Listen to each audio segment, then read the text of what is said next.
नरेंद्र मोदी जी बिहार में रेलवे के डेवलपमेंट के लिए लगातार आग्रह रखते हैं और उन्होंने 2014 में जिम्मेदारी लेने के बाद में बिहार के रेलवे के डेवलपमेंट के लिए बजट को 9 गुना बढ़ाया है।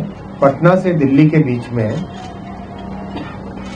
डेली अमृत भारत एक्सप्रेस चालू करने का निर्णय लिया गया है। दरभंगा से लखनऊ ये वीकली अमृत भारत एक्सप्रेस का फैसला लिया गया है और मालदा से लखनऊ जो कि काफी बिहार का हिस्सा कवर करके जाती है और पूर्वांचल को लखनऊ के साथ जोड़ती है, उसको वो भी एक फैसला लिया गया है। साथियों, आप सब जानते हैं कि भारत के प्रधानमंत्री श्री नरेंद्र मोदी जी बिहार में रेलवे के डेवलपमेंट के लिए लगातार आग्रह रखते हैं और उन्होंने 2014 में जिम्मेदारी लेने के बाद में बिहार के रेलवे के डेवलपमेंट के लिए बजट को 9 गुना बढ़ाया है। 10,000 करोड़ रुपए का बजट दे रहे हैं और कई सारे नए काम भी हाथ में लिए हैं।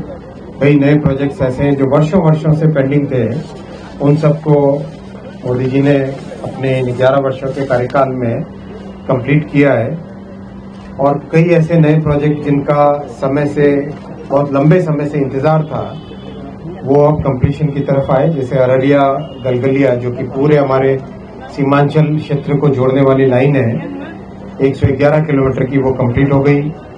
समस्तीपुर से दरभंगा की डबलिंग का काम करीब बहुत लंबे समय के बाद में एक अच्छी प्रोग्रेस हुई उसकी। वैसे ही नरकटियागंज, दरभंगा और सीतामढ़ी मुजफ्फरपुर की डबलिंग का भी प्रधानमंत्री जी ने 256 किलोमीटर की ये प्रोजेक्ट 4,000 करोड़ का सैंक्शन किया। तो इस तरह से बहुत सारे काम हैं जो अभी बहुत अच्छी प्रोग्रेस हो रही है। मैं आपके सामने एक अच्छी खबर आपके सामने रखना चाहूंगा कि पटना से दिल्ली के बीच में डेली अमृत भारत एक्सप्रेस चालू करने का निर्णय लिया गया है। माननीय प्रधानमंत्री जी का बहुत आग्रह है कि हमारे दिल्ली और पटना के बीच में कनेक्टिविटी सिग्निफिकेंटली इम्प्रूव होनी चाहिए, बहुत बढ़नी चाहिए। तो ये डेली रहेगी और खूब जल्दी इसका इनॉग्रेशन किया जाएगा। साथ ही साथ दरभंगा से लखनऊ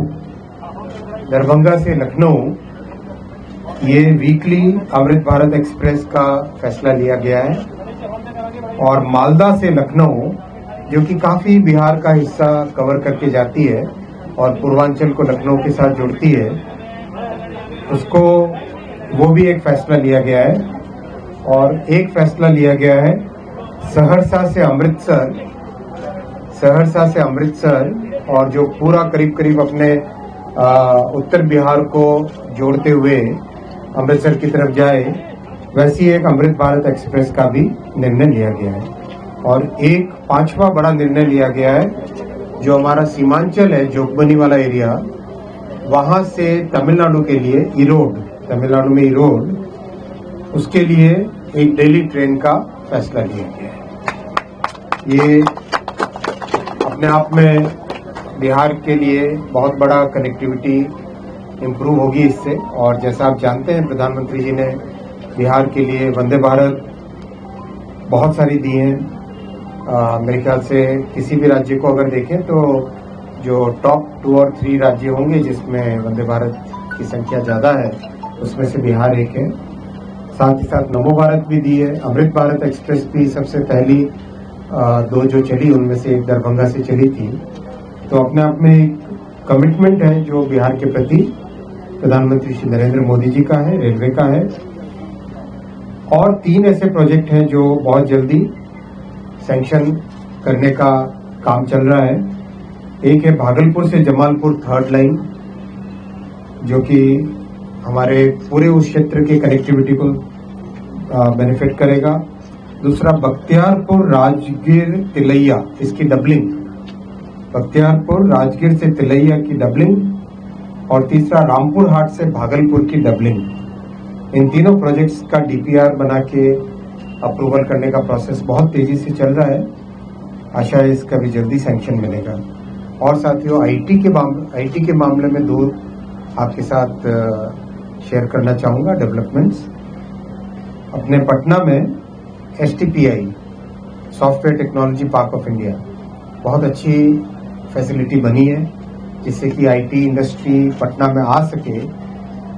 ये इस तरह की एक फैसिलिटी बनाई गई है, वो कंप्लीट हो गई है। 53 करोड़ रुपए का इन्वेस्टमेंट इसमें हुआ है। और दरभंगा की आईटी कैंपस वो भी कंप्लीट होने को आया है। ये दोनों भी बहुत जल्दी आरंभ करेंगे। बहुत धन्यवाद साथियों। आज कर्पूरी ग्राम जाने का सौभाग्य मिला।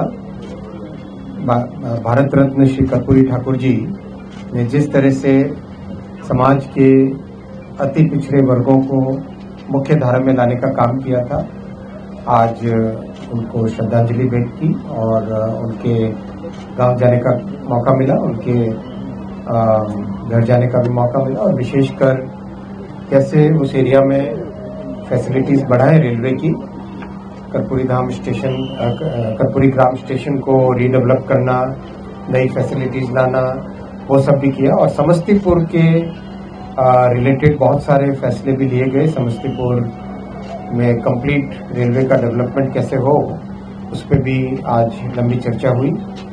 और 2 नई लाइनों का जो अपने दरभंगा MP साहब ने कहा, उसका डीपीआर भी आगे ले जाने का फैसला लिया गया। और साथ ही साथ ईस्ट कोस्ट रेलवे को first complete digital station control यानी इलेक्ट्रॉनिक इंटरलॉकिंग का जो सिस्टम ECR ईस्ट कोस्ट में ECR पूर्व मध्य रेलवे हाजीपुर अपना यहाँ पे खड़े हैं अभी। ECR को भारत का सबसे पहला ऐसा जोन बने जो कि कंप्लीटली इलेक्ट्रॉनिक इंटरलॉकिंग यानी डिजिटल स्टेशन कंट्रोल वाला हो, वो फैसला भी लिया गया। और उसमें जनरल मैनेजर DRM सबको आगे बढ़ने का ये फैसला लिया गया।